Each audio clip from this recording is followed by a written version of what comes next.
വെട്ടുമുത്തും ഉണ്ടാവും. എന്താ മത്തായി? ഇന്നലെ ആ കൂനാമൂച്ചിക്കാരും കാഞ്ഞിരപ്പള്ളി പാപ്പൻ ചേട്ടനുമായിട്ടൊരു അലമ്പുണ്ടായില്ലയോ? ഏലിയാമ്മ അവരുടെ ആങ്ങളമാരെ വിളിക്കാൻ പോയിരിക്കുക. അവരുടെ ആങ്ങളമാരെന്ന് പറഞ്ഞ അച്ഛനറിയാവോ? കേട്ടിട്ടുണ്ട്. ആ കേട്ടതിനേക്കാൾ വൃത്തികേടാ. കുത്തും വെട്ടും തല്ലും ഇല്ലാത്ത ദിവസവും ഇല്ല. അവന്മാര് വന്നാ ഈ ഇടവകയിൽ കൊലപാതകം നടക്കും. അച്ഛൻ ഒന്ന് വരണം. ഞാൻ പറഞ്ഞാൽ കേൾക്കുന്ന ദൈവഭയവും ഭക്തിയും ഉള്ളവരല്ലല്ലോ. ഉപ്പ് കണ്ട ചട്ടമ്പിമാർക്കും അതില്ല, കാഞ്ഞിരപ്പള്ളി പാപ്പനും അതില്ല.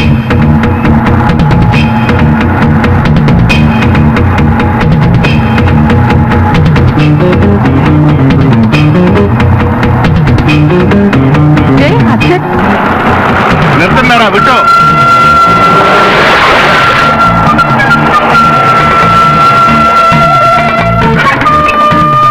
അളിയാ, പൊന്നളിയാ, എന്നാ പറ്റി അളിയാ? എനിക്കൊന്നും പറ്റിയില്ല എന്റെ പൊന്നുപോരെ. നീയായിട്ട് ഇനി പ്രശ്നങ്ങളൊന്നും ഉണ്ടാക്കും. അളിയനെ എവിടെ തല്ലിയത്? അത് ചോദിക്കാതെ ഞങ്ങൾ വന്നത്. അളിയനൊന്നും പറ്റിയോ? എനിക്കൊന്നും പറ്റിയില്ല പാപ്പി. അളിയൻ സമാധാനം മാത്രം പറയണ്ട. പാപ്പി അപ്പി എവിടെ? സമയമാകുമ്പോ എത്തിക്കോളൂ. ഞാൻ പറയുന്ന ഒന്ന് കേക്ക്. ഇല്ലില്ല, പാപ്പൻ നെല്ലൊടിക്കാൻ ഞങ്ങൾ ഇവിടെ പോകുന്ന പ്രശ്നമേ ഇല്ല. എടാ ഇരട്ട കുഞ്ഞുങ്ങളെ, മാത്ത പോത്ത പൊന്നു കുഞ്ഞുങ്ങളെ, നിങ്ങൾക്ക് എന്റെ മക്കളുടെ പ്രായമല്ലേ ഉള്ളൂ. ഞാൻ പറയുന്ന ഒന്ന് കേക്ക്. കോരച്ചായം പറയുന്നത് അപ്പുറത്തൊന്നും ഞങ്ങൾക്കില്ല.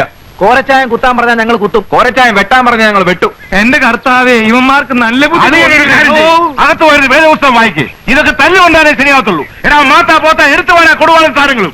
ഇന്നക്കത്തിന്റെ എല്ല് സൂപ്പോ അവന്മാരൊക്കെ വന്നിട്ടുണ്ട്. വടിവാളും കുന്തവും കടാരെ ഒക്കെ ഉണ്ട്. പറഞ്ഞ പോലെ പാപ്പൻ ചേട്ടാ, ഞാൻ ഇപ്പഴാ ഓർത്തത്. ഞാനേ ഒരു ഹോമിയോപ്പതി മരുന്ന് കഴിച്ചോണ്ടിരിക്കുക. രാവിലെ കഴിച്ചില്ല, ഞാൻ പോയി കഴിച്ചിട്ട് ഇപ്പൊ വരാം. പോയി വരുമ്പം സകലതും ഇത് താനും കൂടി ഒപ്പിച്ച പുലിവാലല്ലേ, തീർത്തിട്ട് പോയാ മതി.